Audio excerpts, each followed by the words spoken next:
And when I first arrived in India, I went to the Himalayas, and I took on the life of a sadhu, wearing sadhu robes.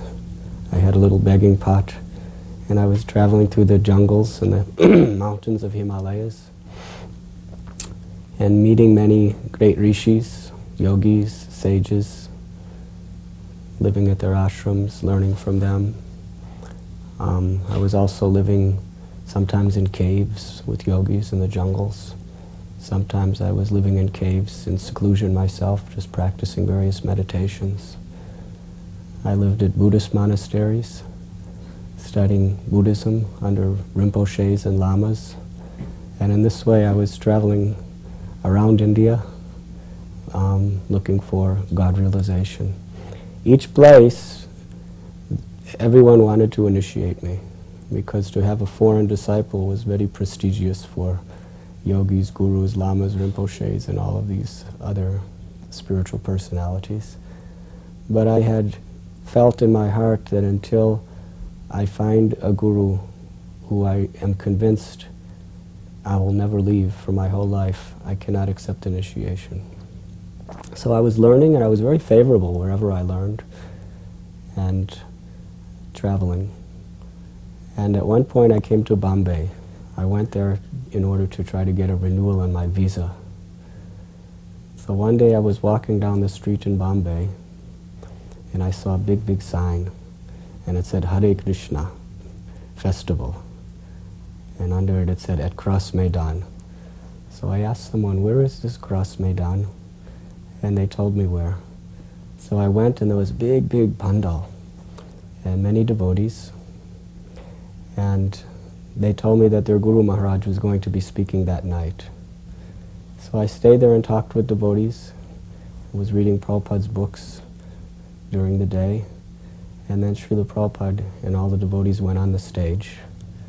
And there was thousands and thousands of people. There must have been 10, 15,000 people, maybe more. And I was a very insignificant sadhu. I had matted hair, a begging pot, river-stained clothes, and I was way in the back of this massive crowd. And the devotees were chanting on stage, having kirtan, and Prabhupada was in the middle of the stage, sitting on a vyasasana. And one devotee, Guru Das, he came all the way through all the crowds, and he came to me, and he took me by the hand, and he said, Srila Prabhupada wants you to sit beside him. I said, how does Srila Prabhupada know me? And Guru Das didn't say anything. He just said, he wants you to sit beside him. So we went through all these thousands and thousands of people, and I came up on the stage, and Srila Prabhupada looked at me and he smiled, and he went like this, that you sit here. So I came and I sat just a few feet away from his vyasasana. And there was a beautiful kirtan. I remember Madhudvista Swami was leading the kirtan, and all the devotees had clean-shaved heads, beautiful clean dhotis and saris. And I had these river-stained sadhu clothes with holes in them and matted hair down practically to my waist. I was a sadhu, at least trying to be. And I was just thinking, why has he called me here? I'm not a good image for how he appears with all of his devotees. But he smiled upon me very graciously and encouraged me. After the temple was purchased in Watseka, I was transferred from Laguna to Los Angeles. I was living on La Cienega Boulevard. My service was, the first service they gave me was working with Bhavananda to prepare Srila Prabhupada's quarters for him to live in them. So I was painting, and hammering nails and sanding and preparing his room. So I believe the first time he really may have noticed me was when he moved into his apartment, and the crew that had been there working, we were there to greet him. And I never forget that he sat down behind his desk and he pulled out a bag of cookies and he handed each of us a cookie. And we ate the cookie, and then he said, now you must go wash your hands and feet. You must always do this after eating. And shortly after that, there was an incident that I remember fondly. It was one Sunday, the Sunday feast was on La Cienega Boulevard, but after the feast I came back to work, and at that time I was painting in the ceiling of the temple room. And I was working on a scaffold, and I thought I was the only one in the temple, and I was singing Hare Krishna mantra quite loudly, and not paying too much attention to anything else, chanting and painting. I happened to glance down, and Srila Prabhupada was standing on the floor, surrounded by the temple president, who was Gargamuni and Karandar, and I think Brahmananda was there. And I was stunned. So I scampered down from this scaffold, and I offered my obeisances to Srila Prabhupada, and I was kneeling on the floor with my hands folded in front of him.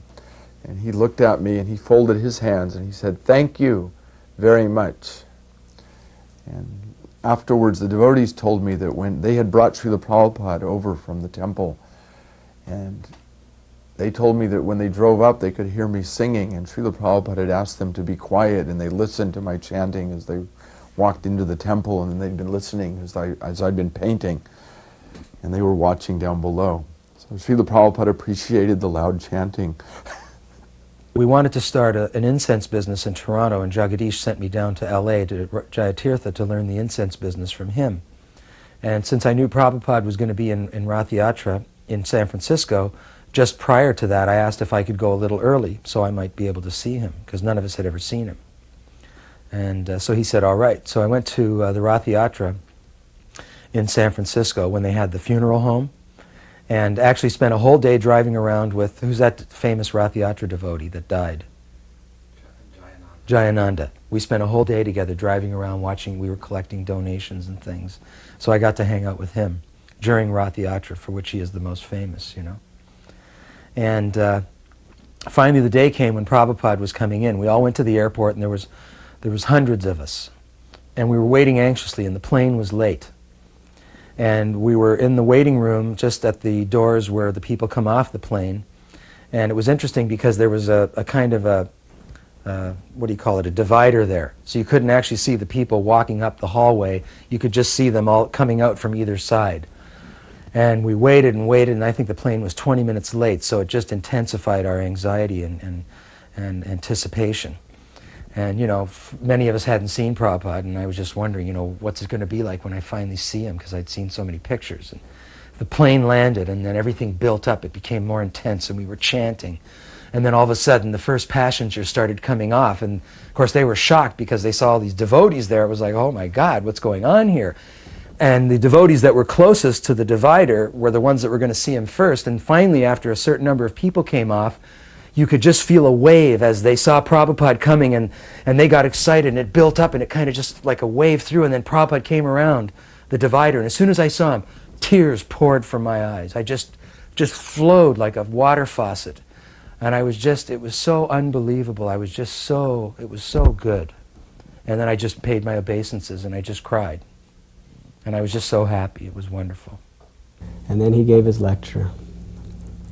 And after the lecture, he started to walk to the stairs going down from the stage. And as he walked by me, I went to touch his feet. Because traditionally, as I was taught, you're supposed to touch a holy man's feet and place the dust upon your head. So when I reached out to touch his feet, one of his very senior disciples chastised me. He yelled at me. He said, "No one is allowed to touch Srila Prabhupada's feet." So being very embarrassed, I pulled my hand back. And Prabhupada looked at me, and he smiled. And then he gave me the first instruction he ever gave me in my life. He said, "You can touch my feet." So I reached and touched his lotus feet and placed the dust on my hand. And then he smiled very mercifully and told me, "You come and sit here every night." In those days, he would come on Monday evenings to La Cienega Temple and give a lecture. And we would be always waiting outside. All the devotees would line the sidewalks. And when he drove up, we'd all bow down, and Srila Prabhupada would walk down the line of devotees. sometimes he'd pat a devotee on the head, and sometimes he wouldn't. And you were always trying to understand whether he was accepting your service or not. And it seems that if he patted you, you felt that I'm not worthy, he's just giving me some encouragement. And if he wouldn't, you felt the same thing.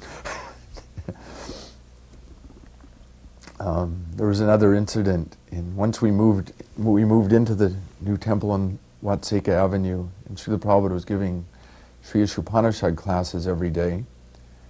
And one incident, which is pretty famous, is that he asked after the class one day, he asked, "Is everyone chanting 16 rounds?"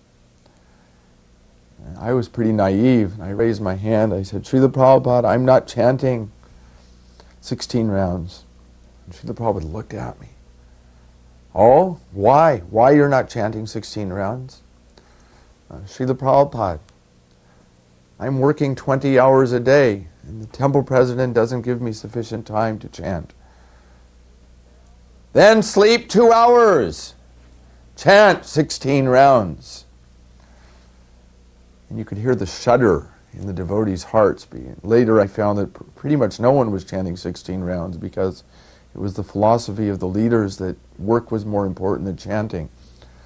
And of course, Srila Prabhupada strongly said, don't diminish your work for the chanting, diminish your sleep. And so I took it seriously, and I would spend my late nights standing in the hot water closet trying to finish my rounds.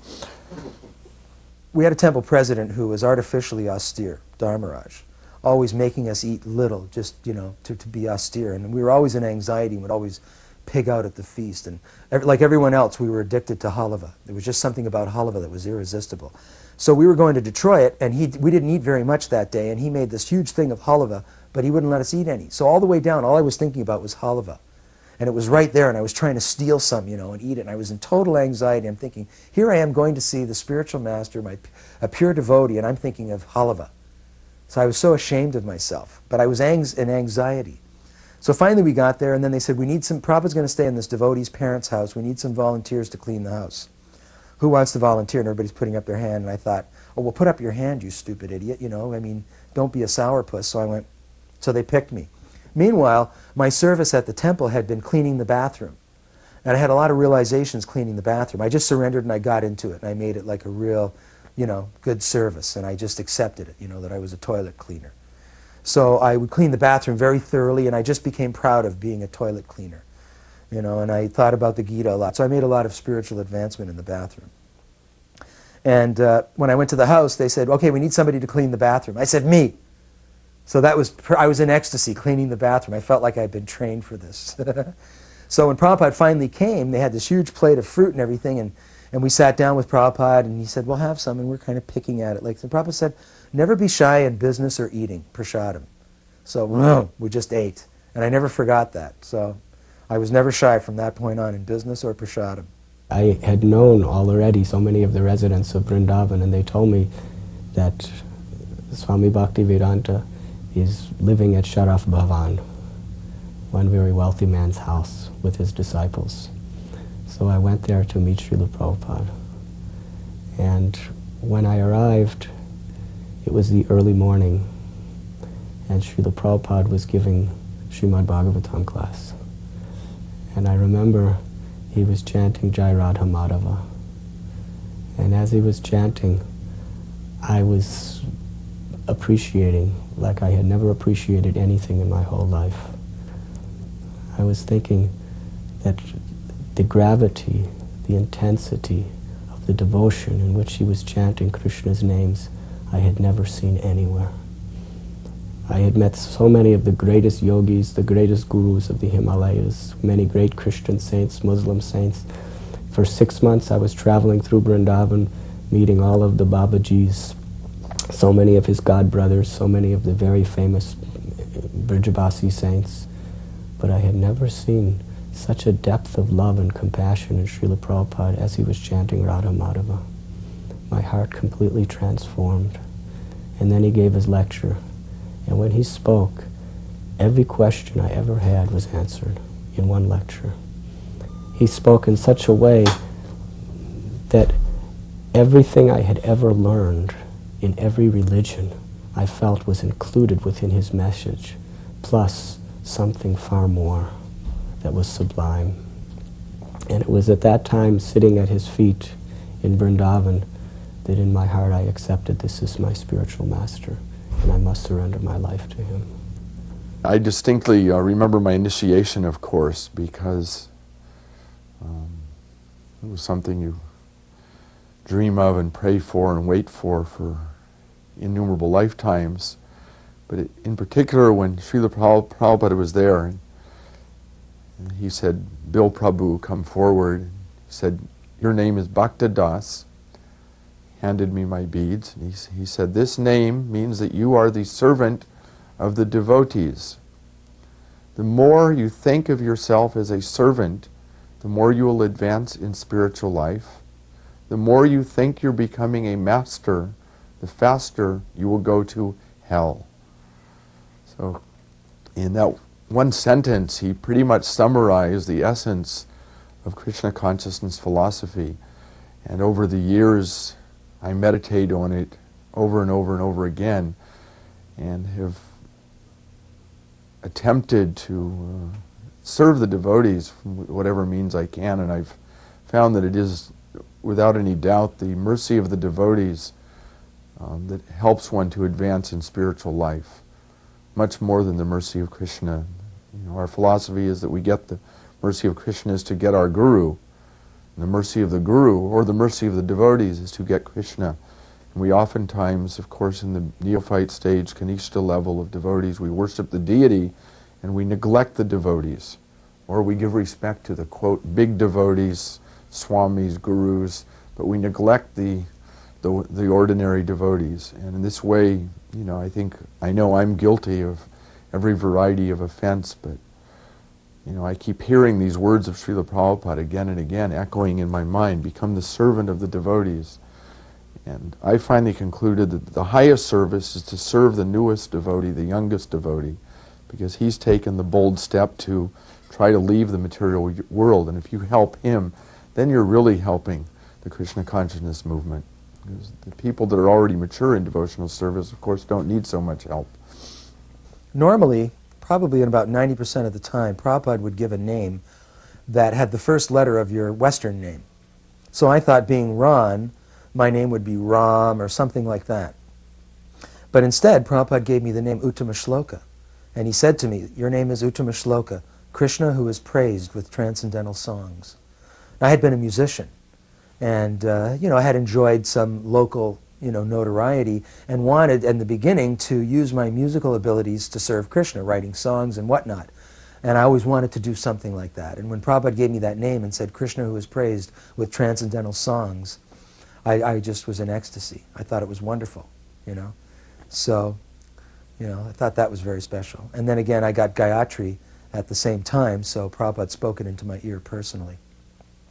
So that was also auspicious. And then Srila Prabhupada every day would take us on parikrama to many of the holy places. He took us to Govardhan and Badarsana and Nandagaon. He took us to the various places in Vrindavan, Radha Damodar Temple, Radha Govindaji Temple.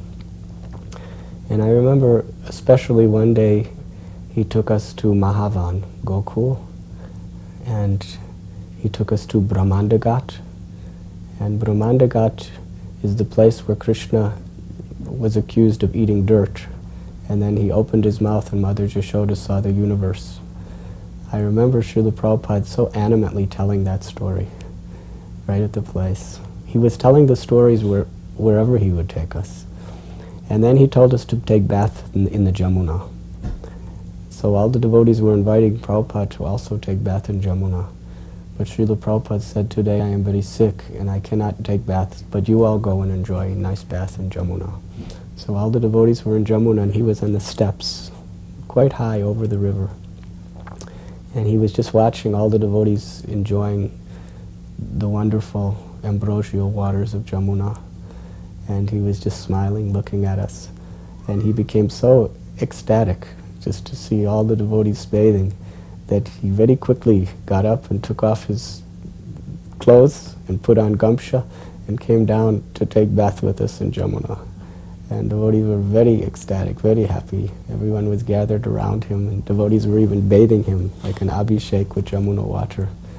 And Srila Prabhupada was just very happy to be bathing in the Jamuna along with his disciples in the holy land of Vrindavan. Once I was in San Diego and I became temple president, and I started having to write to him once a month and give each temple president was supposed to write every month and give Srila Prabhupada a report on the activities of the particular center. I started writing my first letter, I believe, in January of 1971. I was so nervous, I agonized over every word, every comma, wanting to try and make it perfect. It probably took me weeks to write the letter. And Srila Prabhupada wrote back and he said, "It appears Krishna has his blessings on you. Now you just make sure that all of our principles are followed, and then there will never be any scarcity." So I found that to be invaluable instruction, and I still try to live by that we should have faith that Krishna will maintain and protect his devotees if we are obedient to our spiritual master. I had found a building in Toronto, a big church on Avenue Road, which is a very, very good location, and a huge building, wonderful building, and perfect. And this Christian group was moving out to a new place, and it was for sale for $500,000. And all the realtors kept telling us about this place, so there was all this attention focused on it, and it was the best place we had found in years of looking. So I went to Prabhupada, and I told him, about the building, and they introduced Prabhupada. This is the temple president from Toronto, Uttamasloka. Prabhupada, we found this building. It's amazing. It's this huge church. The temple room is like 40 feet high ceilings. There's space for brahmachari quarters. I described everything to him, and he said, "Sounds great. How much do they want?" And I said, "Well, they want $500,000." And we had never paid that much for a building. And he said, "That's a lot of money. What's the use of buying anxiety? Then all you're thinking about is collecting money. We don't need to purchase anxiety. That's not our business. Our business is, to remember Krishna, and that's all." So, it's a good location? I said, "Oh, yes, Prabhupada. Good condition? Oh, beautiful, Prabhupada. It's on this main road. Everybody drives." But what's the use of purchasing anxiety? It's, we don't need that. It's not, we don't want to purchase anxiety. I said, "Yeah, okay." Big temple room? "Yes, Prabhupada. Nice temple room. Wonderful. Maybe you could come to Toronto and see it." "Maybe we'll come, Okay. Now, I can't remember if he asked to see me again. I don't think he asked to see me again. Maybe once more, but I can't remember. So anyway, he finally came to Toronto about 3 weeks later, after Philadelphia. He wasn't going to come, then he was, then he wasn't. Meantime, I took over Chicago, but because I was still in Toronto, I got to host him with Vishwakarma. So we picked him up at the airport and drove home in the car, and he said, "Can we go see the building?" And I said, "Sure." We arranged to go see it, and they had already moved out. So we drove him over to the building, and we took him on a tour, and there was one of the Christian guys left there. And we're looking around, and I'm telling him, "And here's the temple room, and here's the prasadam room, and this, and we'll do this here and that there," and I got it all worked out, and yada, yada, yada. And then we're walking by this table, and they've got some leftover books, and one of them says, "What does God look like?" Prabhupada looks at it, and he picks it up, and he said, "Ask him if we can buy this." I said, "Can we buy this book?" He said, "You can have it." I said, "Okay." So we get in the car, and Prabhupada says, "Read something to me. Read the book." So I started reading the book, and it was just going nowhere. He said, "They don't know what God looks like. It's just a bluff." And then, so we get back to the house, and it's getting later on in the day, and Prabhupada's thinking about it, and so we're all excited from the day, and it's about 10 o'clock at night, and the phone call comes. "Prabhupada wants to see you. Come over to the apartment right away." So I go over to the apartment, and he said, "Do you have all the plans, the blueprints, how you're going to lay it out and everything?" "Yes." "Oh, yes, Prabhupada, I have everything." He goes, "I think this would be an ideal temple." I said, "Yes, Prabhupada, it would be, wonderful." And then he says, "How much do they want?" I said, $500,000. He goes, "Well, why don't we go there and you ask if they'll take $300,000 how much do you have? I said, well, we have about 40,000. He said, can you get another 60? I said, well, we can try. And he said, Brahmananda, how much do we have in the BBT? He said, well, we have 200 and something. He goes, give them 200,000. He goes, Prabhupada, we've never given that much at all to anybody. He goes, that's okay, give it to them. And see if they'll take 300,000 cash. And tell them we'll worship Lord Jesus next to Lord Krishna on the altar. So we'll preserve the Christian element, so to speak.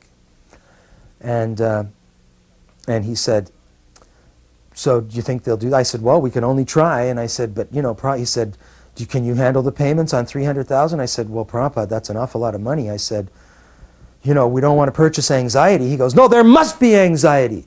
Otherwise, we'll simply be sitting around eating prasadam and getting fat. There must be anxiety. He just slammed his fist on the table. I was like, okay. Completely reversed what he said. Well, we don't want to purchase anxiety. There must be anxiety. Everybody was shocked. Everybody was shocked. After the parikrama, in the morning every day, devotees would take prasad, and then Srila Prabhupada would have darshan in his room and meet his old friends from Vrindavan, his godbrothers, and so many others. And I used to just sit there all afternoon with him and just watch him talking with his old Brajabasi friends. And there was a rule that devotees were not supposed to be there, because in the afternoon the devotees were supposed to do seva, doing Harinam Sankirtan and other services. So I would sit there, and one day the regional manager of ISKCON for India at the time, he saw me sitting there with Srila Prabhupada. And at that time it was just Prabhupada and myself in the room. And he said to me that no devotees are allowed to sit with Prabhupada during his darshan time. And I looked at Prabhupada, and Prabhupada looked at me. And then I said to this devotee, I said, but I'm not a devotee. Then I pointed to my matted hair. And then he looked at Prabhupada, and Prabhupada smiled. And then he left, and I got to stay with Prabhupada. And I remember it was so beautiful seeing Prabhupada meet his old friends, especially Krishnadas Babaji. That was a beautiful sight. Krishnadas Babaji came to see Prabhupada. I remember actually I met him on the street and I told him that Prabhupada was here. So he said, take me. So I brought him. And while I was trying to bring him up the stairs to Prabhupada's room, one sannyasi disciple told him he wasn't allowed to come. He was actually ready to physically throw him out. I said, please ask Prabhupada if he wants to see him. And he went up and asked, and then he said, yes, he wants to see you. So he came into the room, and when Srila Prabhupada met him, Prabhupada was talking to a whole group of about 15 people. When Krishnadas Babaji Maharaj came into the room, Prabhupada's eyes just became filled with tears, and Krishnadas Babaji Maharaj's eyes became full of tears. And Prabhupada stood up, and Babaji Maharaj called out, Hare Krishna, Hare Krishna. And Prabhupada practically ran to him and embraced him. And as they were embracing, they were just so affectionate. I had never seen in my entire life such affectionate and love between two people as Prabhupada was embracing his godbrother. And then Prabhupada took him with his arms around him to the seat where he would sit behind a little table. And they were both sitting together on this seat. And they had their arms around each other, and they were talking in Bengali. And as they were talking, I couldn't understand, but Prabhupada was laughing so hard. Krishnadas Babaji kept saying these things, and Prabhupada was just laughing and laughing and laughing. And every now and then they would slap each other on the legs. They were practically sitting on top of each other. And there was tears in their eyes. They were just so happy to be together, discussing transcendental subject matters. And it was amazing because all these people in the room, Krishnadas Babaji Maharaj and Srila Prabhupada, were completely oblivious to everyone. They were just in their own world, hearing and chanting the glories of the Lord together. I asked him, should I get married? Because I was a brahmachari, and within my mind I was determined I'm going to remain a brahmachari in this life. I never had a girlfriend before I joined the movement. I felt that Krishna had protected me, and I felt that I could continue. And then some of our senior men in Los Angeles started telling me that I should marry various girls. And this just totally destroyed my mental equilibrium. I started thinking about getting married, and I asked him, and he said, as far as your getting married is concerned, it is better if you can remain a brahmachari. But he didn't say no or yes. It wasn't specific. And eventually, then there was some talk, after this visit to San Diego in 1972, there was some talk that I should take sannyas. And then I had to really search in my heart where I'm at, and I concluded that every time a pretty girl walks in the temple, my mind would be attracted to her, or I'd think of her. And I said, I don't want to take sannyas under this condition. When I take sannyas, I want to be free of this. So I went and got married instead. And I've come to, over the years, come to appreciate very much the mercy of the Grihastha ashram, that Krishna is so kind to allow us that. And think of those poor Mayavadis who must take sannyas even though their hearts are full of so many desires. This particular incident took place in Toronto, and I believe it was 1976. And we were in the new temple there. I was president of Chicago, but I had been president of Toronto. Vishwakarma was then the president. So we were up there, because it was only the second time that Prabhupada had come there. And it was a morning walk, and I don't know why, but I didn't go on that morning walk. But after it was over, Vishwakarma came up to me to tell me what had gone down. And he told Prabhupada that, he said, Prabhupada, lately the brahmacharis are manifesting a lot of agitation. They're very disturbed, having difficulty maintaining their brahmachari mood. And we don't know what to do, how to deal with this. And Prabhupada said, well, if they're agitated, just get them, tell them to get married. What's the problem? And Vishwakarma said, well, but Prabhupada, all the big devotees, the sannyasis, they tell them if they get married, they're going to be falling down. And Prabhupada said, how can you fall when you're already fallen? In other words, where do they think they're falling from, that they're so exalted? And he said, besides, the sannyasis are not the big devotees. A big devotee is somebody who's humble and sincere and serving Krishna. That's a big devotee, not a sannyasi. He said, I only give these guys sannyas because they keep bothering me. So just so they'll stop bothering me, I'd give them sannyas to get, to leave me alone. The devotees thought that I should join the movement. They told me that Srila Prabhupada was going to be taking them to different places in India, and I should join them. And I explained that I have already made a decision that I'm never going to leave Vrindavan for my whole life. So they became very critical of me. They were calling me a Sahajya. They were calling me a Smarta Brahman. They were saying I was bogus. They were saying that Lord Chaitanya's movement is to preach. And I was thinking that they do not understand. These Western people, they do not understand what is Vrindavan. They even offered me to be Srila Prabhupada's personal servant, because they said that they were always getting sick in India, but I was very much accustomed to living in India. But I told them that, thank you very much for this wonderful offer, but I will serve Srila Prabhupada when he does something in Vrindavan. And they were very much criticizing me. In fact, they were harassing me. So one day, Srila Prabhupada gave a lecture in a garden. And as he was walking out from the lecture to his car, I had just arrived. And there was crowds of people between his car and where he spoke. And they were all just bowing down to him as he was walking by. So I was one of those people in the crowd. And I bowed down just as Srila Prabhupada was walking by me. And then I got up. And when I got up, Srila Prabhupada was stopped right in front of me. So I looked up at him. I was on my knees. And Srila Prabhupada had a very serious expression on his face. Very concerned. and he looked at me right in the eyes. And when he looked in my eyes, I could feel that he was looking right into my soul.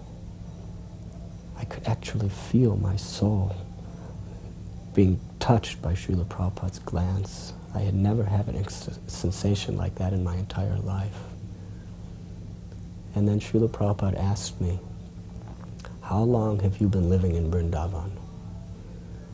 And I was thinking, oh no, all the devotees have been chastising me. Now Srila Prabhupada's going to chastise me. So very shy, I said, Srila Prabhupada, I've been here about 6 months. And Prabhupada just stood silently, just looking at me, penetrating me with his glance. It seemed like hours. Perhaps it was about 30 seconds.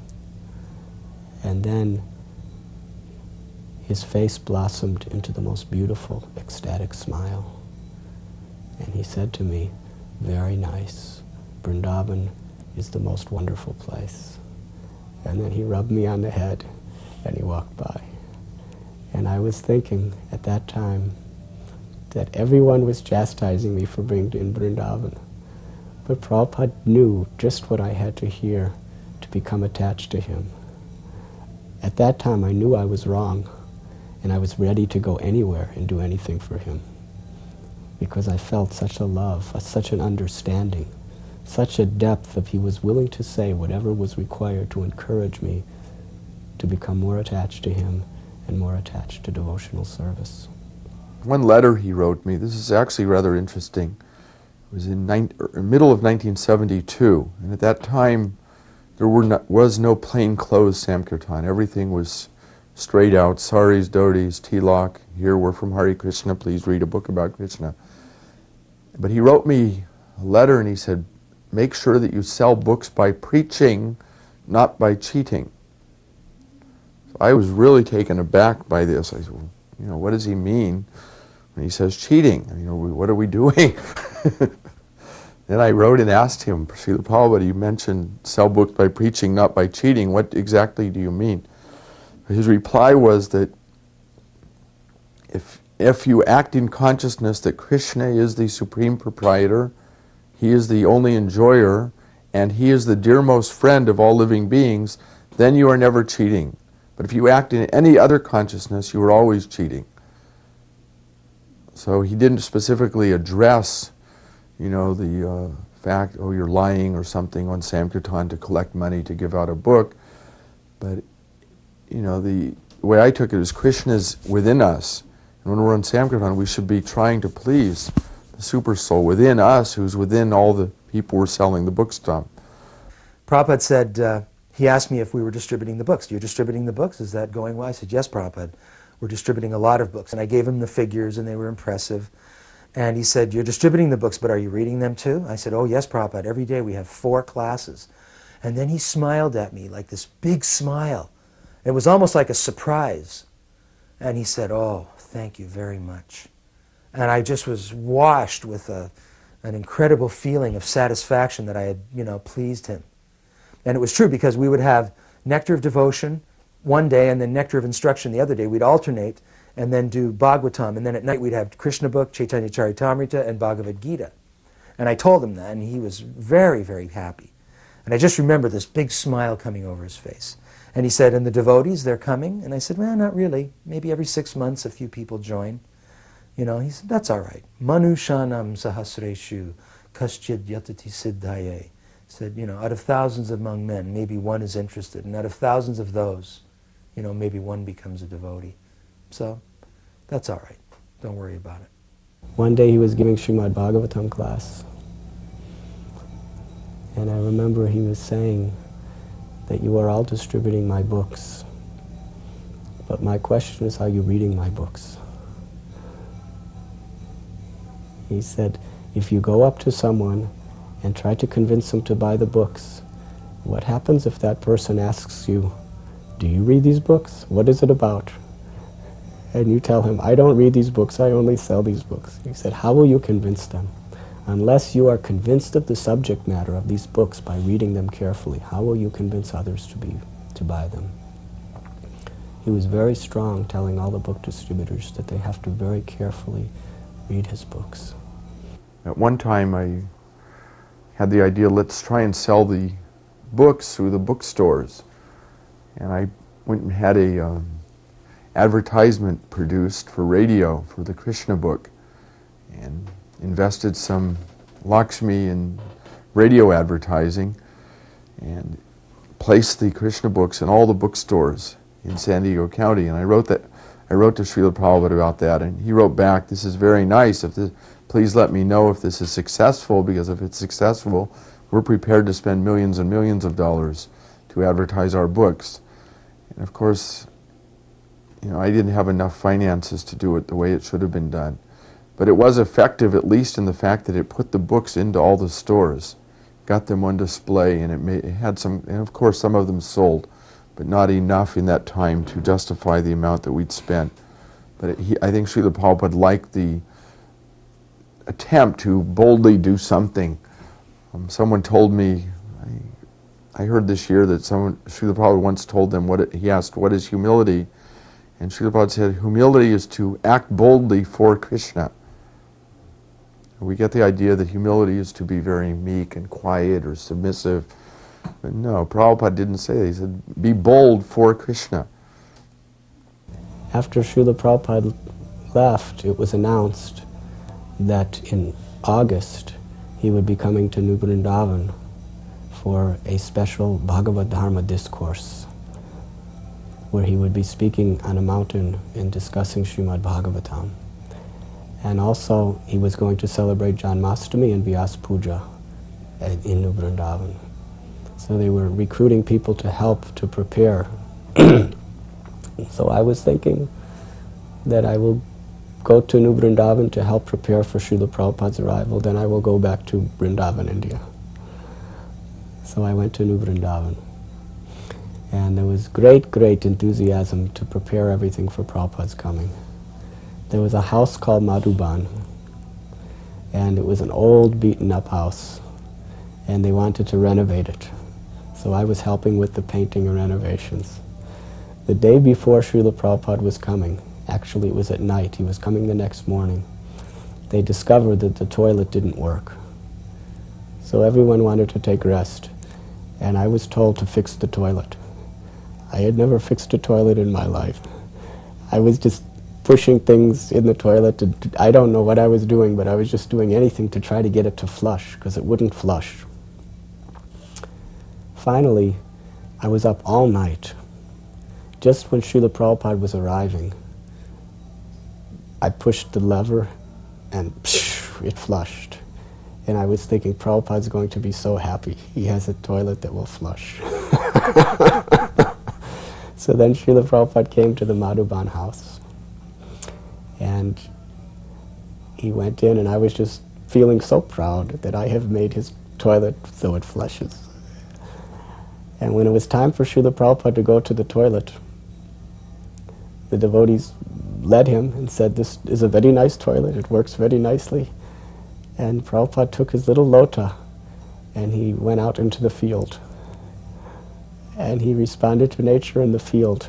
And then he took his bath in the field.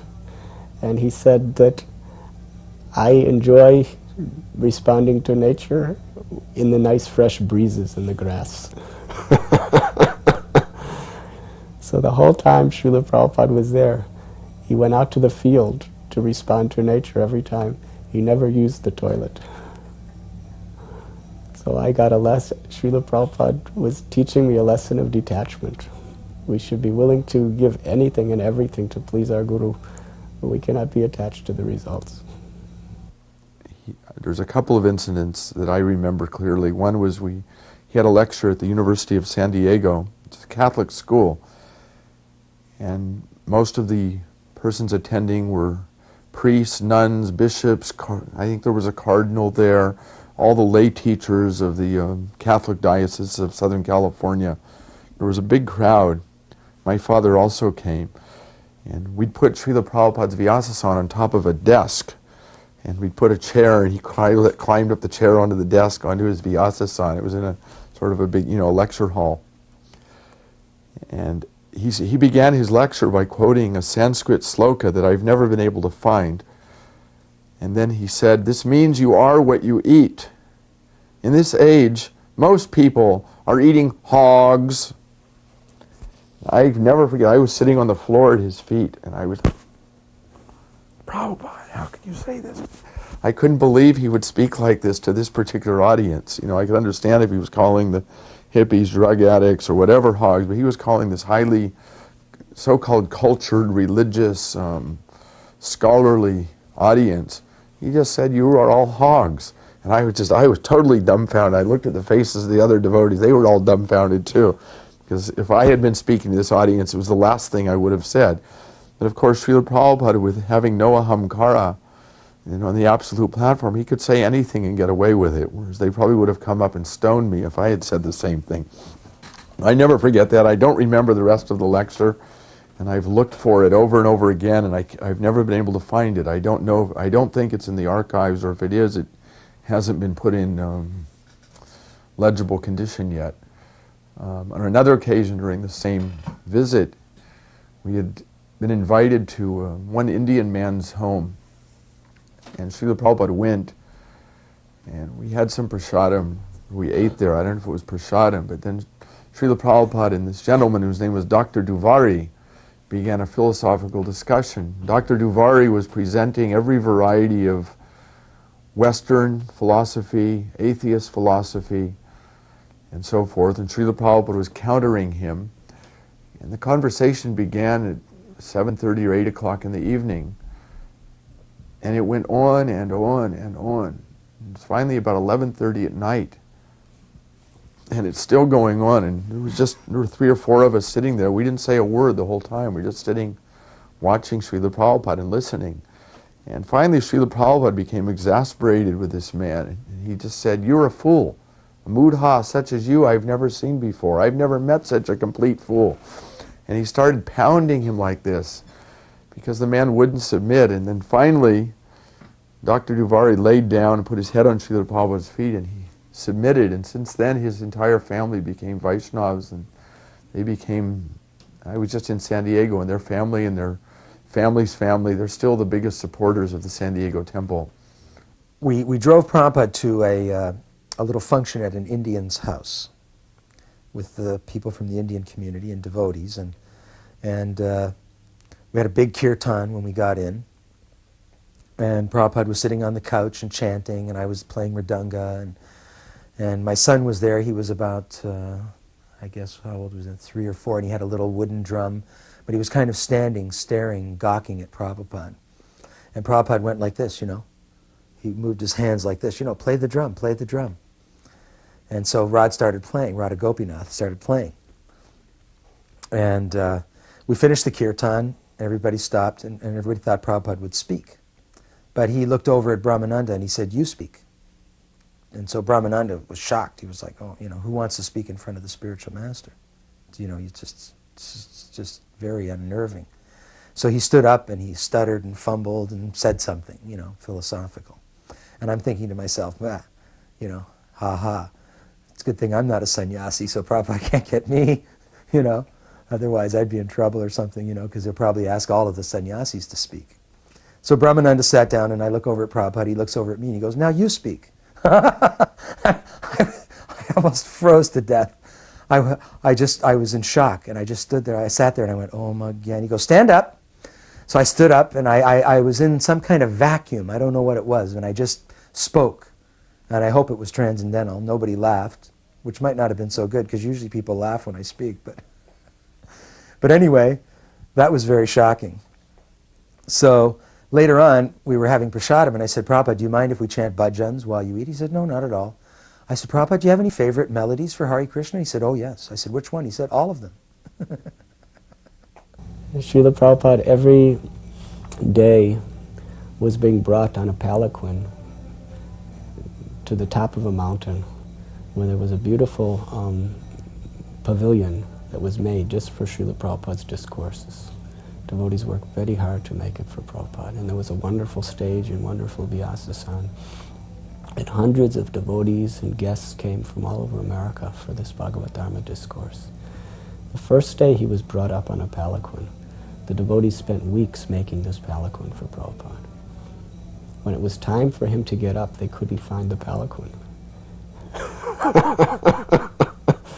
Finally, Prabhupada was just waiting and waiting and waiting, and then they found the palanquin, and they brought him up.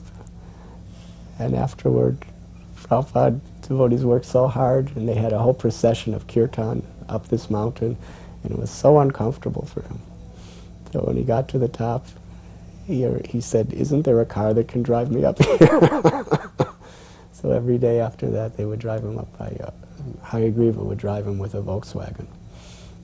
We were driving home, and one of the cars pulled up beside us with one devotee, a Yojapati, who was the cook. And I said, "Prabhupada, this is our cook." And I said, every day, every morning, we have rice, dal, chapatis, and really nice sabji, basmati rice. I described the whole, dinner to him. And I said, we eat one main meal a day, and then just in the evening, we have a little snack, because that's the most practical. He said, that's perfect, because Prabhupada had said that. One main meal a day, either in the morning or in the afternoon or evening. We chose the morning. So later on, when we went the next day to Montreal, and we were sitting in the airport waiting for Prabhupada's plane, one of the devotees, in fact it was Shivaram, he said, "Prabhupada, is there any ideal diet for Sankirtan devotees?" Prabhupada said, "Oh yes." He said, "Well, what is it?" And he looked at me, he said, "You tell him." So I described to him what our prasadam program was, and he said, "This is ideal."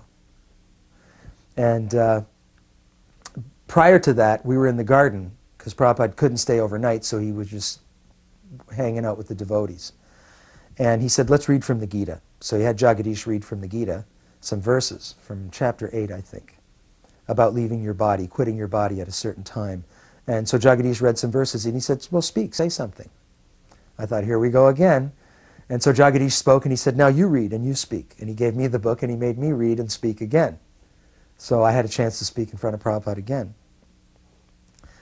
And after that, then Prabhupada left. So just as a kind of an epilogue to this, when the next festival came up, this was summer of 75, in 76, I believe it was, yeah. We were at the festival, and it took a few days for all the devotees to gather together, and then Prabhupada made his grand entrance from the second floor to the whole crowd, because everybody was there. And chanting and kirtan going on, and everybody looking at Prabhupada, waiting for some little small glance or, some acknowledgement, anything, just anything, even just in their direction.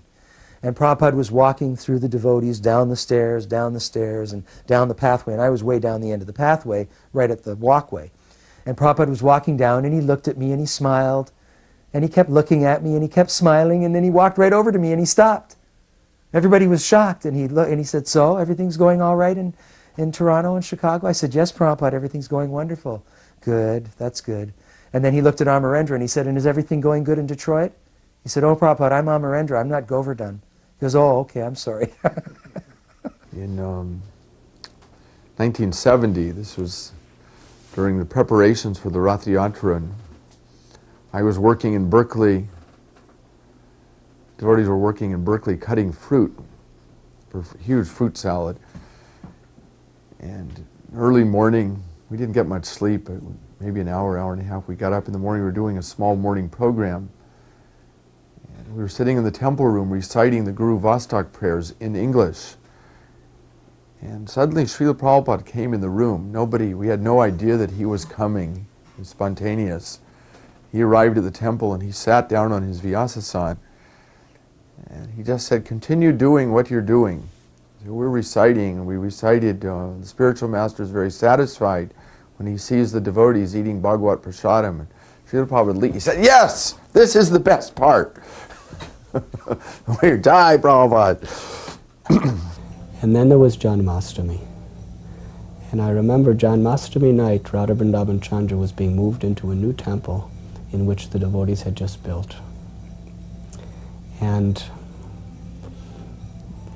there was about a month's worth of work to be done that day, as often devotees' time schedules create. So devotees were working frantically because at a certain hour Prabhupada was going to come to see the deities Radha Vrindavan Chandra in their new temple. So just as Prabhupada was walking in, one door, ladders and buckets were running out the Pujaya room door. And when Prabhupada came, everything was perfect. Everything was complete. But the walls had just been painted. We were all praying that Prabhupada wouldn't touch the walls. So he came in and he saw the beauty of Radha Vrindavan Chandra. And he was looking at them. And he actually had tears in his eyes as he was just glancing upon the beauty of Radha Vrindavan Chandra and the wonderful worship that the devotees were offering. And Srila Prabhupada spoke to us. And he said that your Radha Vrindavan Chandra are most beautiful. They have appeared before you just like the most beautiful American boy and girl, just to attract your hearts. And then he said, your worship is very beautiful. He said, but be very careful. There are two paths on the path of bhakti. There is Pancharatraki Vidhi and there is Bhagavad Dharma. Pancharatraki Vidhi means worshipping the deity with great devotion and performing all services for the pleasure of the deity. And Bhagavad Dharma means hearing and chanting the glories of the Lord. He said they are like two rails on the same train track. They must go together. He said if you are not attentively hearing Srimad Bhagavatam and chanting the holy names every day, he said the day will come when you look at Radha Vrindavan Chandra and you will think, why has my Guru Maharaj left me with this burden?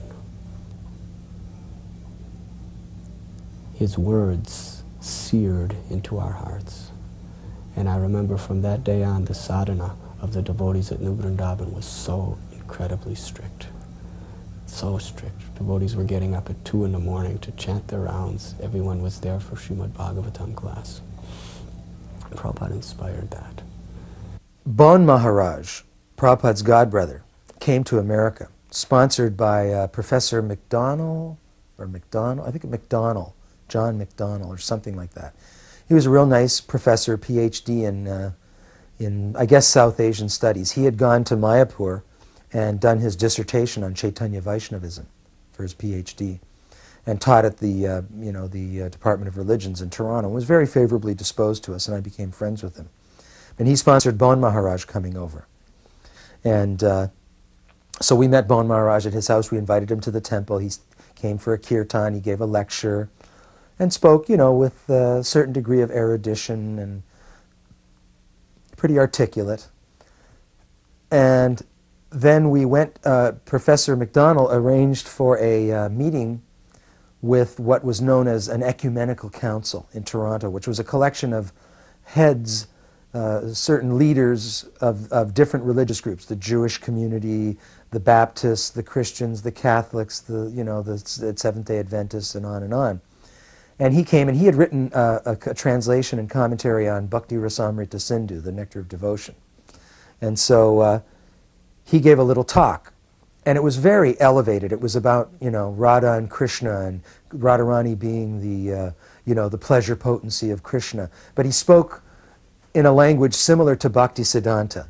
That wasn't really everyday language, and if you really didn't know the basic principles, you wouldn't really get it. And I could see that they were just paying polite attention, but they weren't getting anything. So after he spoke, each one of them took a turn to say something. Well, we're really glad to have you, and we think in this, and religious unity, and blah, blah, blah. And, just saying all this useless things, just kind of trying to be nice. But they all went around the room, and then it came to me, and I could see they didn't really want me to speak, but of course, that was their problem, So I said, well, it's interesting to me. We're gathered here today, representatives of different spiritual groups in the community, and we've heard, Bon Maharaj from India speak about God, but yet I don't hear anybody else speaking about God. If that's the thing that we all have in common, why is it that we can't talk about that and explore one another's realizations or concepts or understandings of what God is or who God is or, like that? Because certainly we have that in common, and it seems rather strange that we're not doing that, and we're just sort of saying very, light things that don't really mean anything, I can't remember what I said, but I know I agitated everybody. And so they all sort of took a turn shooting me down and speaking without looking at me and talking about fanaticism and this and that and the other thing. So I guess I did something right because I really aggravated them and put them on the spot. So what happened was, in Toronto, when Prabhupada looked at the building, one of the other things that he talked to me about was he heard about this. And there was some morning walks that I heard about that he asked questions because people told him what I did. And so he talked to me. He said, well, what did Bon Maharaj say? So I told him to the best of my remembrance. And one of the things that Bon Maharaj said after I spoke was something to the effect that Lord Chaitanya never really preached. He just kind of chanted and, loved God and, didn't really preach any philosophy. And I can't remember exactly, but something to that effect. And I said, well, geez, that's not the way I understood it. It's not what my spiritual master said, but I didn't want to get too uppity in front of Prabhupada's godbrother out of respect. But I told Prabhupada that. And then Prabhupada started saying all sorts of things to shoot down the things that he had said. He said, no, Lord Chaitanya never said that. He did this, he did that, and I can't remember the details.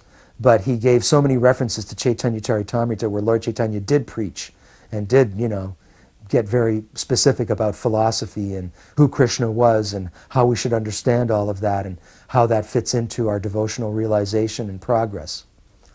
So that was a nice, exchange with Prabhupada, talking to him about Bon Maharaj. And he was very happy that I had said that and sort of challenged and created a disturbance like that. He thought that was cool. So. And after the kirtan and I believe after the arti, Srila Prabhupada told the devotees to read Krishna book. It was a small temple, and it was completely overcrowded with devotees.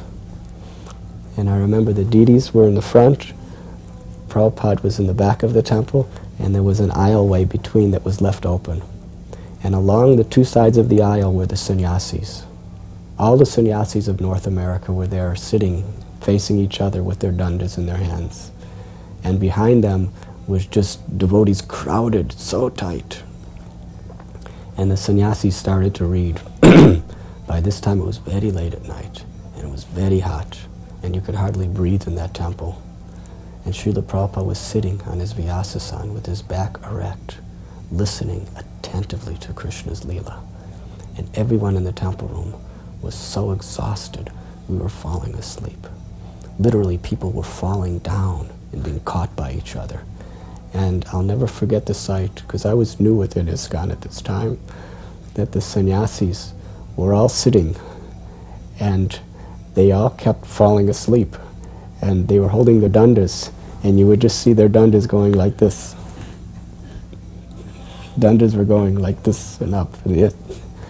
Nobody could stay awake in the whole temple room. But Prabhupada was sitting with his back straight, attentively hearing the glories of Lord Krishna.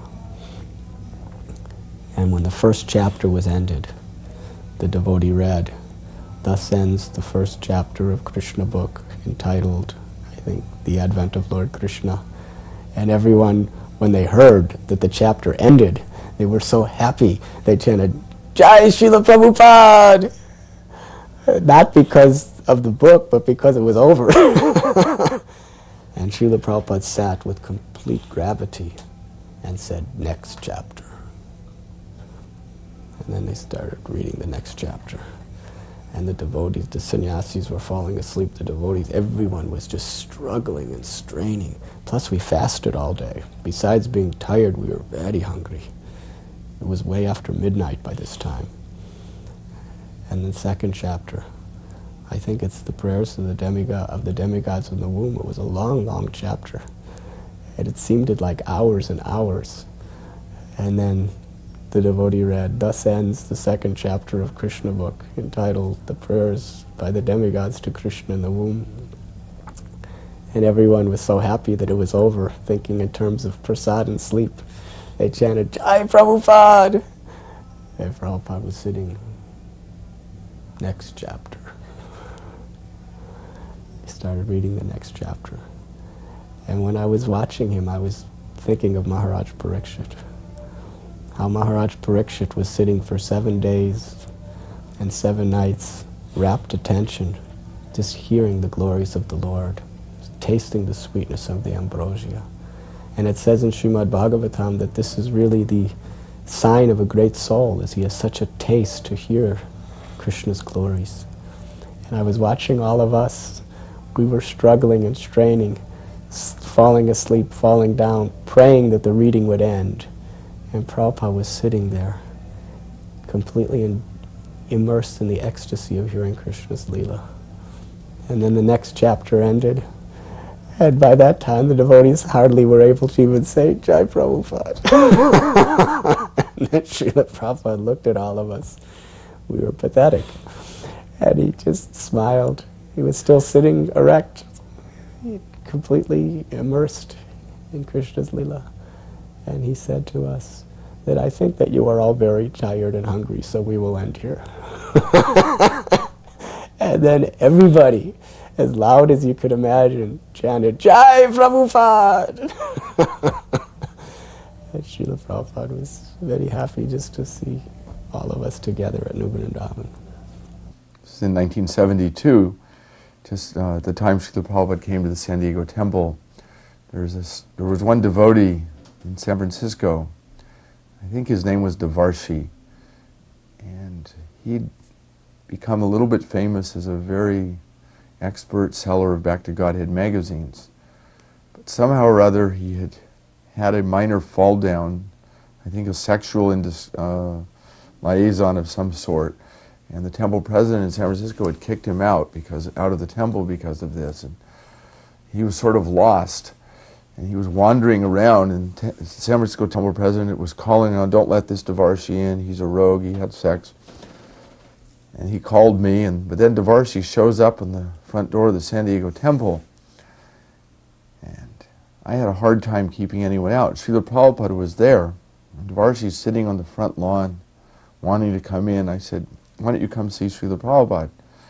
He came in, and he explained something to Srila Prabhupada about what had happened and how he wasn't welcome in the temples anymore. Nobody liked him. Prabhupada said, "You come and travel with me."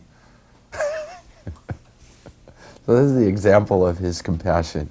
Nobody else wanted him, then come and travel with me. I want you. He didn't reject anyone. You came to New Vrindavan, and I was given charge of garlanding Prabhupada, which was a very special service. When Srila Prabhupada first arrived, the plan was he was going to be escorted into the temple, and then when he sits on his Vyasasana, I was to greet him by putting the garland around his neck.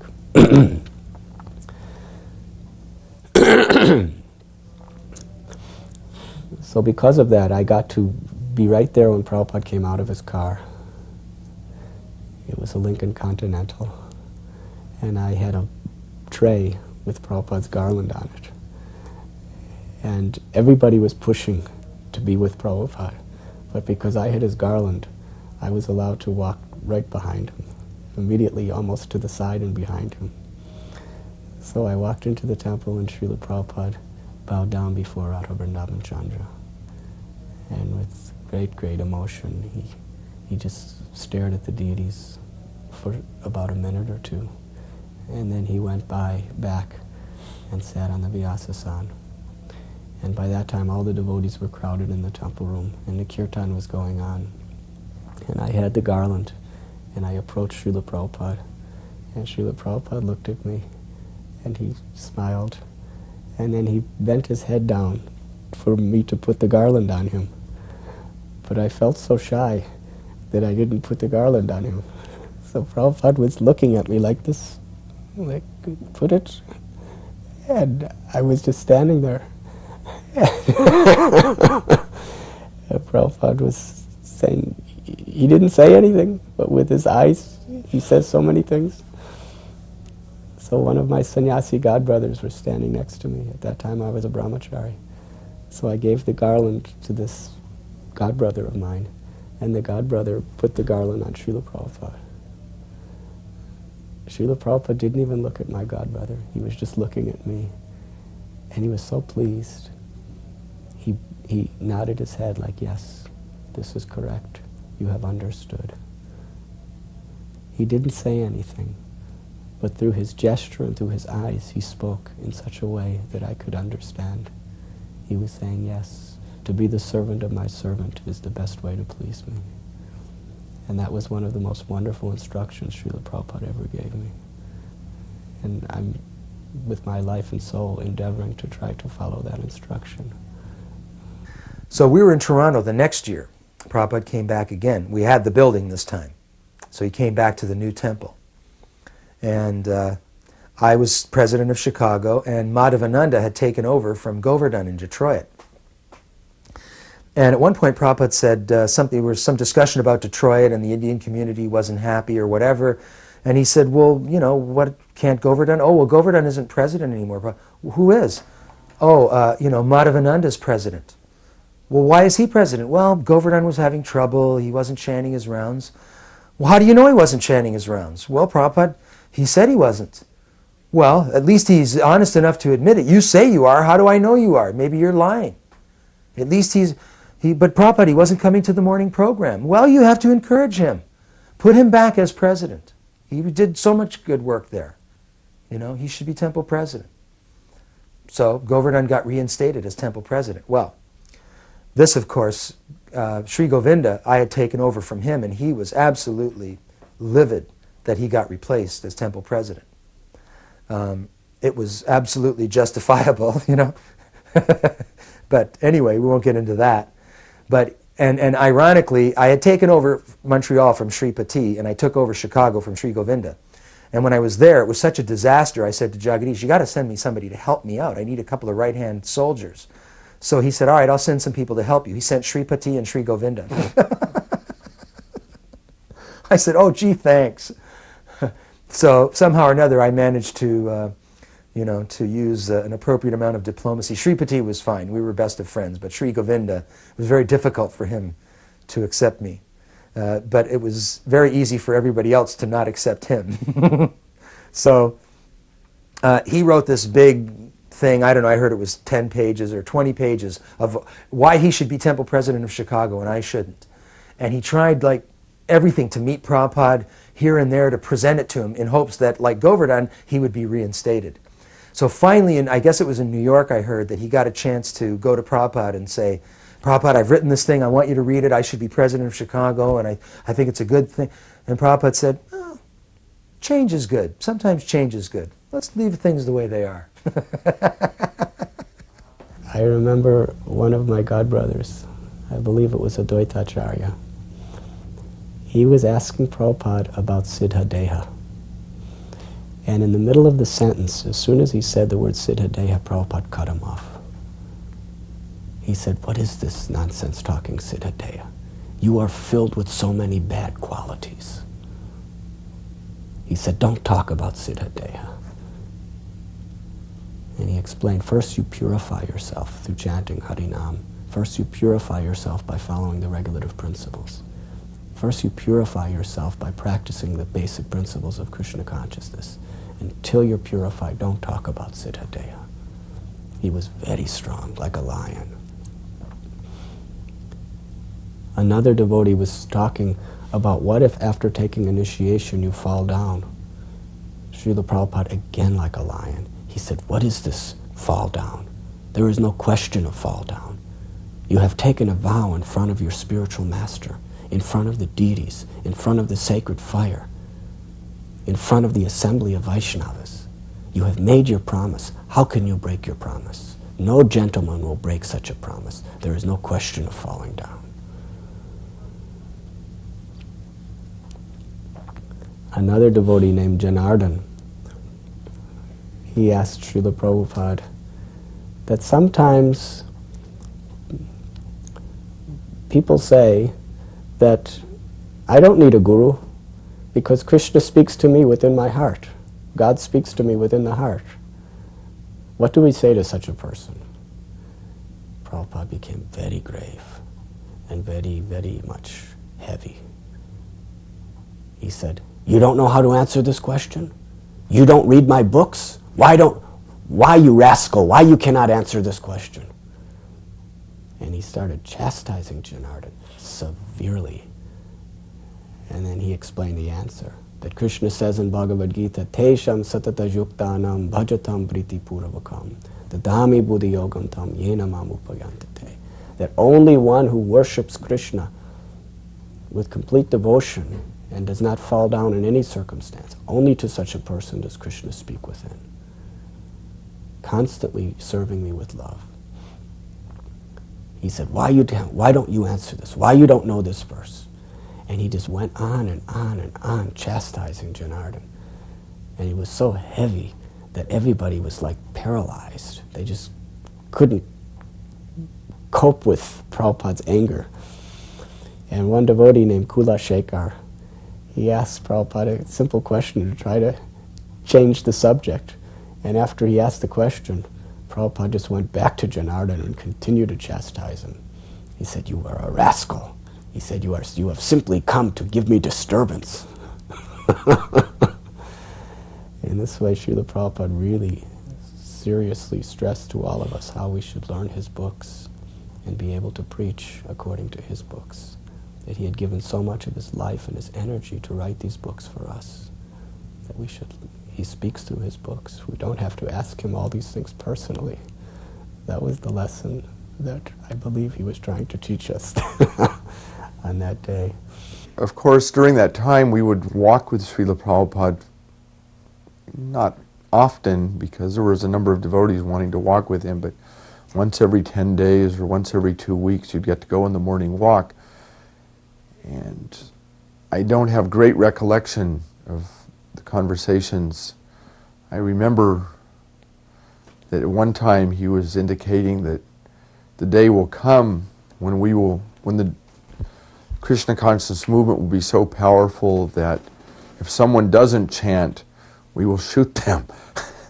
Sometimes people don't like it when I say that story, but I remember it very, very distinctly, that Srila Prabhupada was fully confident that Krishna consciousness would be established as the Dharma of the age, and that it would spread throughout the whole world, would become the universal religion, and it was simply a matter of time. Of course, he never indicated how much time that would be.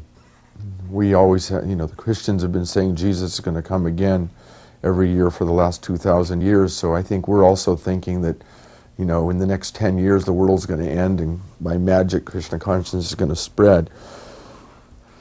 Whether that's true or not, we don't know, but we can be confident and assured that this is the Yuga Dharma and it will spread, and we should take part in it. I remember Prabhupada saying once, I think Satsvarup asked him, how can we accelerate our advancement in Krishna consciousness? Morning walk in Mayapur. Prabhupada said, just think that I'm going to die in 1 minute. If you knew you were going to die in a minute, how accelerated would your consciousness be focused on Krishna? So if you think like that, I could die in a minute, that kind of mindset will give you the kind of intensity of focus that you need. Every day, I lived in the old Vrindavan farm, which was on the other side of the mountain, and I had to go all the way every evening to see Srila Prabhupada. I had to climb down, because I was Pujari, I had to climb down a mountain, across a small river, and then climb up a mountain, and then come to Prabhupada. Every day, as I was climbing up, there was a rose bush, and one beautiful, fully blossomed rose would be there every day. It was like a miracle. And I would pick that rose, and I would always bring it. And when I would come, when Srila Prabhupada would sit on his Vyasasana, I would offer that rose at his lotus feet. And oftentimes, when he would be lecturing, he would pick up that rose and just hold it in his hand.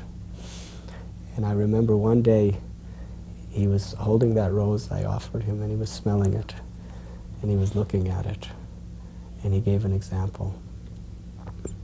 He said, just like this rose is a flower. He had a garland of marigolds. He said, these are also flowers. He says, but still, this is a rose. Although they are both flowers, still the rose is the best of flowers. And he said, similarly, we are all simultaneously one and different than Krishna. Although we are one with Krishna, still Krishna is Krishna. Krishna is the rose. He used this example of Achintya Bheda Bheda Shakti. Achintya Bheda Bheda Tattva. We had organized a festival in Balboa Park in the Starlight Opera Theater.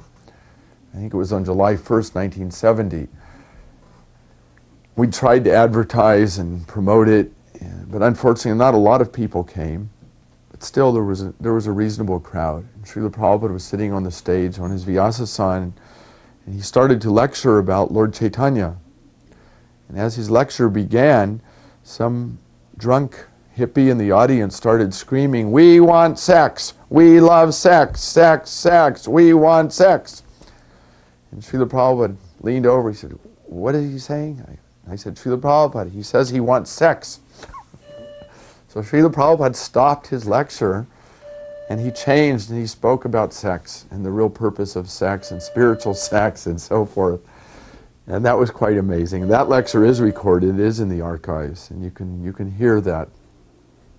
One time I asked him, I said, Prabhupada, if somebody's having trouble, with sex desire or whatever, what should you do? He said, chant Hare Krishna more. That's all. Another time, I remember during those evening darshans, I was feeling a little guilty because I had lost my counting beads.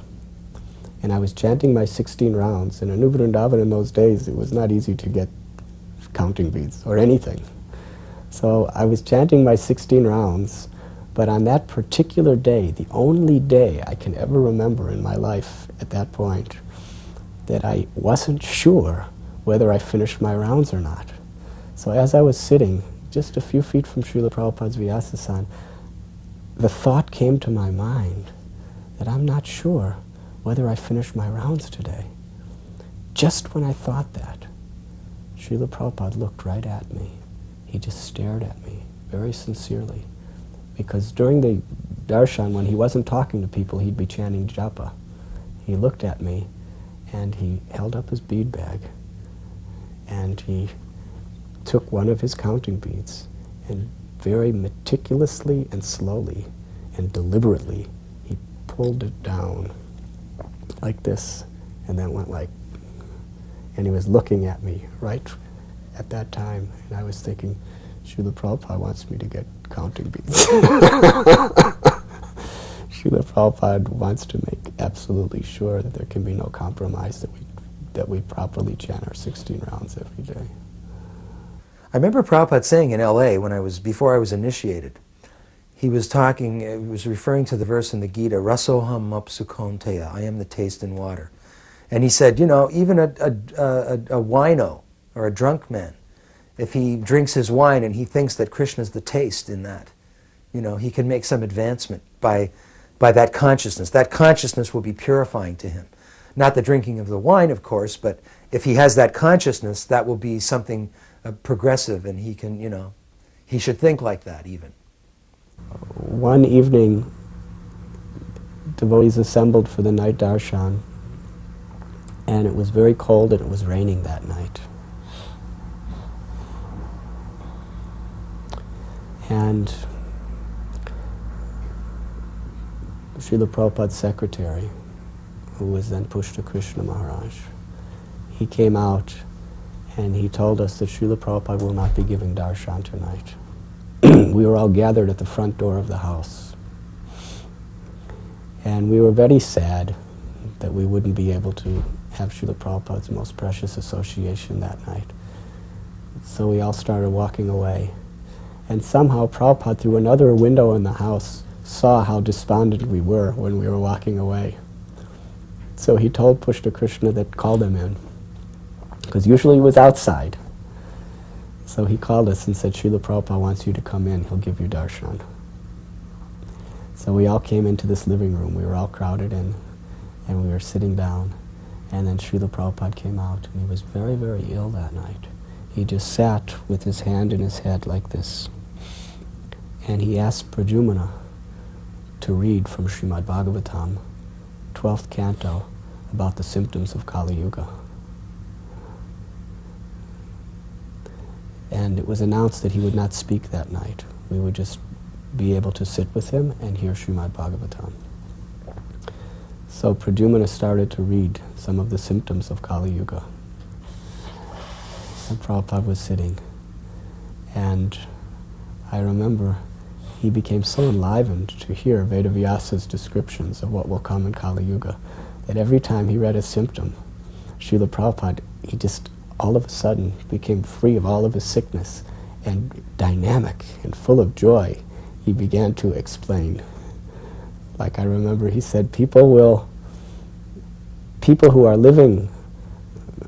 travel long, long places just to go to a place of pilgrimage. This is a symptom of Kali. And Prabhupada said, yes, just like today. People are living in Calcutta, and they are on the bank of the Ganges, and they will go through so much trouble to go all the way to Hardwar just to bathe in the Ganges. He said, similarly, you are in New Vrindavan. New Vrindavan is non-different than Vrindavan. He said, you have no need to go anywhere. Vrindavan is here and Krishna is here. And all of the devotees became very happy. And then they read Pradyumna read about how a symptom of Kali beauty will be seen by how long one grows his hair. And Prabhupada said, yes, you see, Vedavyas, he could see past, present, and future. He said at the time when he wrote this Srimad Bhagavatam, there was no hippie movement, but he knew the hippie movement would come.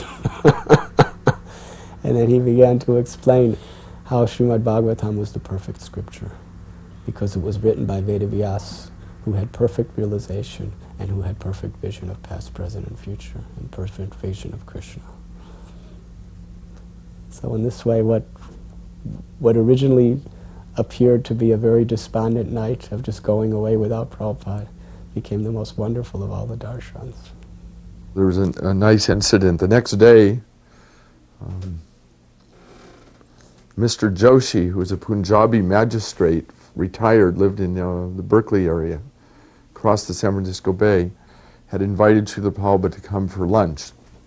It was a sort of a traditional thing. Every time Srila Prabhupada came to San Francisco, he would go to Mr. Joshi's for lunch. Mr. Joshi would greet him with a garland of $1 bills.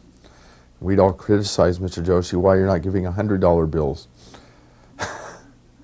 And Mr. Joshi would wash Prabhupada's feet, he'd wash all the devotees' feet, and he'd sit us down.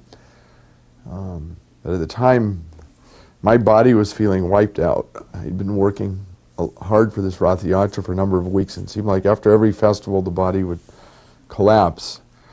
And I remember sitting down for prasadam, and I just felt horrible. But I hadn't said anything to anyone. I just was determined I'm just going to grit it out, you know. But Srila Prabhupada looked at me and he said, Bhakta Das, you're not feeling well? I said, Srila Prabhupada, I'm a little bit sick. And he said, you go take rest. You have worked hard. Now, take rest. Yes, Srila Prabhupada.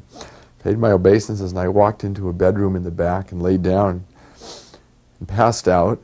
And after some time, I heard some noise, and I look up. Srila Prabhupada was coming in. And so I jump out of the bed and fall down at his feet and pay my dandavats, and I start to walk out of the room. And Prabhupada points, he says, take rest. You've worked hard. Take rest. Yes, Srila Prabhupada. So I got back in the bed. And there was two twin beds right next to each other. And I was in the one on the right. And Mr. Joshi came and he pulled back the covers of the other bed. And Srila Prabhupada crawled in. And then Mr. Joshi tucked Srila Prabhupada in like he was a small child.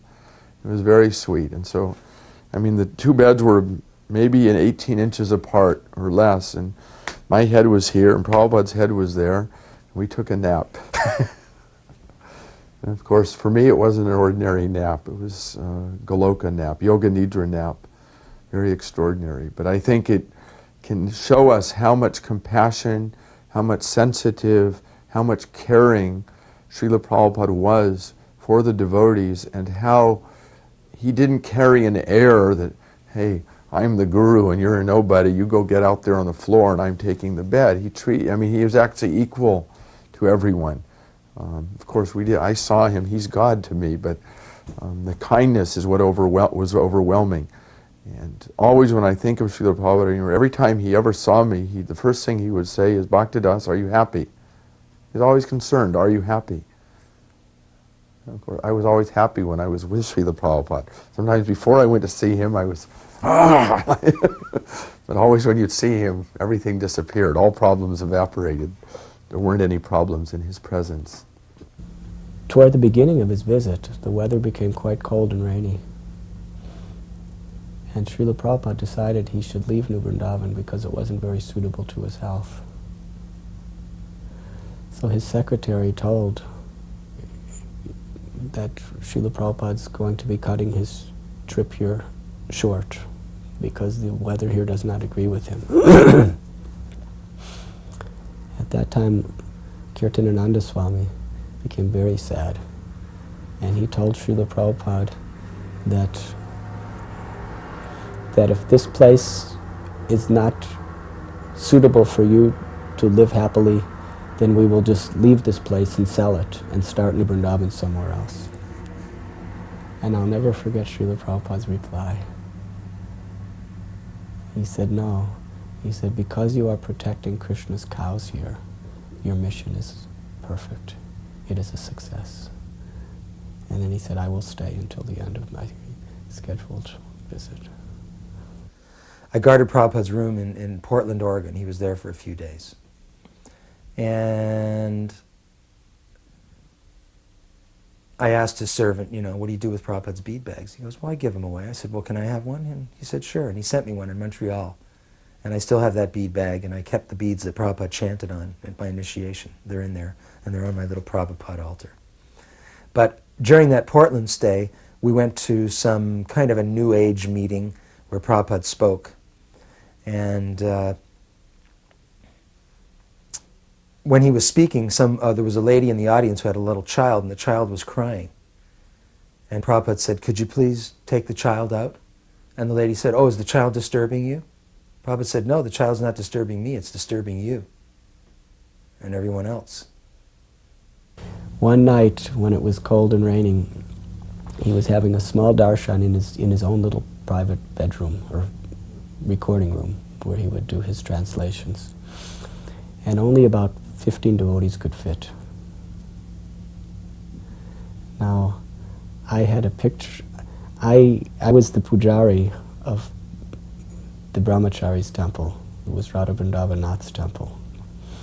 And Srila Prabhupada was very merciful to me. I used to make sandesh every day. And Srila Prabhupada, whenever anyone from New Vrindavan would go to visit Prabhupada, they would always bring him a box of sandesh I made. And he, out of his great kindness, he always showed appreciation.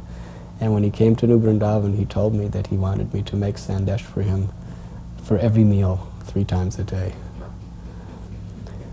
So on this one particular night, I came with a picture of the deities from the Brahmachari ashram, Radha Vrindavanath, because Kirtanananda Swami decided that Srila Prabhupada should not go there because the road was too treacherous and because the ashram was so primitive and there was no modern anything there. He thought it would be an inconvenience for Prabhupada. So I was thinking as pujari, if he's not going to come to see the deities, at least the deities could come to see him. So I came with a photo. And Pushta Krishna was not allowing anyone in his room, but I said, I have a gift for Prabhupada. So he said, all right, you come in. So I came in and I offered this picture of Radha Vrindavanath, the only photo we had of those deities. And Prabhupada looked at it, and he was so happy. As he looked at it, he asked Kirtanananda Swami, is this Radha Vrindavan Chandra?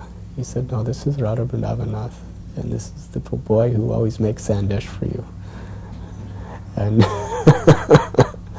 and Srila Prabhupada was looking at the picture, and he began to just talk about Vrindavan.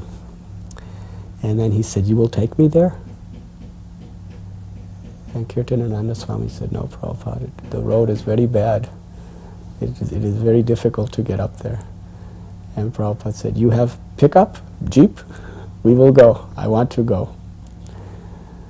So Prabhupada intervened with all the cancellations of his trip there, and he insisted that he go. So they took him by a jeep part of the way, and then the rest of the way would be his morning walk. As he was walking, there were cows in the pasture, and the original cow of ISKCON, her name was Kalia.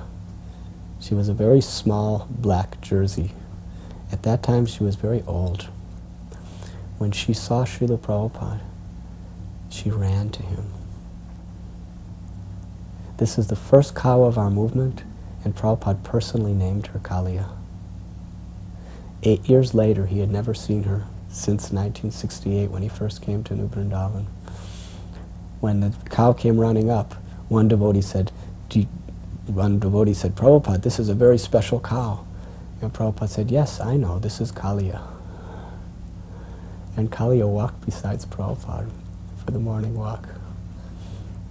I wanted to bring Jayananda to... All the devotees of San Francisco wanted to have a darshan of Srila Prabhupada. Most of them had never seen him, and they'd worked so hard. So I gathered most of the local devotees and brought them to Srila Prabhupada's room. And I wanted to bring Jayananda.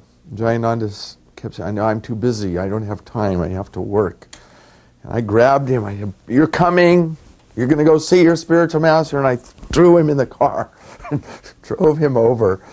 And Prabhupada was staying in an apartment, Keshava Bharati's apartment, and we all went in together and paid our obeisances, and Jayananda sat down against the far back wall, and he went to sleep. Instantly, within moments, he was asleep. And he didn't say a word to Srila Prabhupada. Prabhupada didn't say a word to him. We had our darshan for 30 minutes, 45 minutes. We got up to leave, and I said, Jayananda, it's time to go. Okay, paid his obeisances, and he walked out. And I believe that was the last time Srila Prabhupada ever, or Jayananda ever, no, I guess he saw him again in 75, but it was obvious that the relationship between Srila Prabhupada and Jayananda extended far, far beyond the range of the voice or this body, that it wasn't at all dependent upon that, those conditions. It was in New York, and Prabhupada was on a morning walk. And as they were walking along, Prabhupada stopped and looked up at some birds that were singing in the tree. And he said, oh, they're chanting Hare Krishna. And the devotees looked at each other stunned, thinking, wow, Prabhupada understands the language of the birds. And they said, Prabhupada, are they really chanting Hare Krishna? And he said, sounds like it to me. Prabhupada was so encouraging. He was so encouraging. He would do anything to try to increase a devotee's enthusiasm for devotional service. One time when he was eating the sandesh I prepared for him, he said that this is the best sandesh I have ever tasted in my entire life. And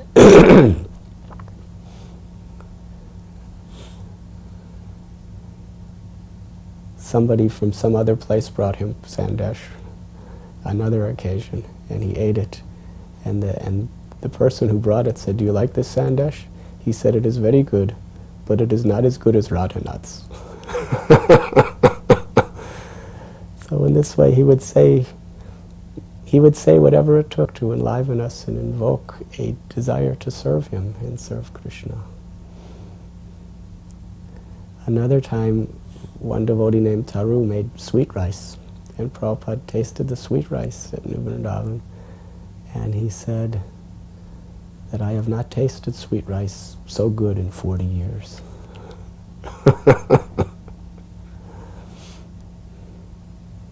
Another time, Chandramali Swami, he made pera for Srila Prabhupada, and Prabhupada liked it so much. He said he has not tasted pera like this for so many years. He said, please give this to me with all my meals. Another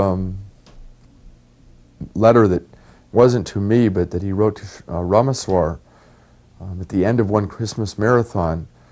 Ramaswar had written and given him these scores, which were quite enormous. I think it was in 73 or 74. And Srila Prabhupada wrote that it's very nice you've sold so many books, congratulations, I'm very pleased. But the final sentence he said, but the highest realization is to save yourself. And when I read that, it was like a sledgehammer in my heart, because we're walking, I mean, at least we're probably, most of us are walking around thinking we're saved and we're saving others. But why is he telling us the highest thing is to save yourself? I felt that we'd become like the Christians, thinking I'm saved by the blood of Jesus and these people are all heathens and we're going to save them. We become puffed up very easily and intoxicated by ourselves. So, that letter, those words have always stayed with me. And when Srila Prabhupada would give cookies to the children during Guru Puja, it was a wonderful thing, because I was thinking that this is a real preacher. The children couldn't understand philosophy. They weren't able to follow the Srimad Bhagavatam class. But Srila Prabhupada knew if they just became attached to him, they would go back to Godhead. So with a beautiful, loving smile, like a father, he would give each child a cookie, and the children just loved Prabhupada. Everything he did was to induce our love for him, because he knew that our love for him was being carried to the lotus feet of Radha and Krishna. Regarding the question of the origin of the jiva soul, Srila Prabhupada was constantly being asked, where did we come from? Were we originally with Krishna, and so forth? And I was with him several times when this question came up, and invariably he gave the same answer, at least when I was present, and it was that you're sick, you have a disease. Do you care how you got the disease, or do you care about getting better? So first get better, then you'll understand. That was his point. He made that point over and over and over again. So now there's so much discussion, and people are studying different scriptures trying to say, well, we were originally with Krishna, or we came from the Brahma Jyoti, we've never been with Krishna. What is the point of speculating about it? Why not get healthy? To me, the discussion is a waste of time. And that's how Srila Prabhupada always dealt with it with us. Just get yourself healthy. Not think we're such big scholars that by studying books we're going to understand. It's not something we can understand by studying books. We've got to understand it by having it revealed to us by pure devotional service. It was the 1977 Mayapur festival, and at that time Prabhupada was sick, to the point where he wasn't speaking, wasn't participating in any functions, wasn't giving class, and everybody was very disturbed because we didn't know what to make of all this. At any point they had a kirtan contest between all the temples. And at that time I was the president of Chicago, and we were really into kirtan. In fact, I had imbibed the Bengali style and I was introducing it in Chicago, and later on it became popular all over the movement. And we chanted at a preliminary round, I guess, and we won that round, and we were going to go on to the finals. It was just whittled down to a few groups. But at the same time, unfortunately, there was a little bit of controversy, a little bit of antagonism towards our group. Because we were so much into kirtan, people took it the wrong way and started criticizing us. And I told the men in my group to just ignore it, because that wasn't the mood that we were in, and we didn't have to put up with that. But it got out of hand, so much so that it bothered me. And at one point, Tamal Krishna came up to me and he said, well, Uttama, it looks like your group's going to be in the finals. I guess you'll probably win. That's what everybody thinks. And I said, no, I don't think so. And he said, why not? I said, because I'm leaving. I'm not even going to chant. He said, well, why not? I said, because nobody here is into the right mood. They're making it into a political thing. They're trying to agitate all my men, and they're saying that we're into it for non-devotional reasons, which is completely wrong. So as a protest, I'm leaving because nobody appreciates it. And he said, that's not true. Prabhupada appreciates it. And I said, well, how do you know? He said, well, because when you were chanting at the first kirtan, we were up in the room with Prabhupada. And we were just sitting there, and we had been sitting with him all day, in fact for days, and he was just sitting there. He wasn't looking at us, he didn't say a word, he didn't move, his head was down on his knee most of the time, and he was virtually motionless, not responding or anything. And your kirtan group came on and you were chanting, and then we looked and I noticed that Prabhupada was tapping his hand in time with the kirtan. He was tapping on his leg or something like that. And then at one point the kirtan reached a crescendo, and the women responded as they do in Bengal with that kind of yodeling thing. And it just built up, and Prabhupada looked up and he said something like, "Just see, this is ecstasy." And he said, and we were all just taken aback because Prabhupada hadn't said anything. But at that point he said that. He said, "So Prabhupada appreciated your kirtan." And I said, "Okay, I'll stay." The depths of Srila Prabhupada's compassion was something that invoked a mood of surrender from my heart. How much he was willing to extend himself and sacrifice of himself to give us Krishna consciousness. He was so learned that whatever he spoke was just purely presenting the absolute truth in toto. That everything was included in every word he spoke. But the compassion and the concern and the love he had for conditioned souls was something that I had never seen before. I lived with several of his godbrothers who were also extremely learned. They knew the Shastra. It appeared as he knew the Shastra. But Srila Prabhupada's deep, merciful nature to give his life for us was something that I had never experienced before anywhere, in anyone. Samsara dava nalira lokam pranaya karina ghana ghanatyam Bhakta sakalana gunarnava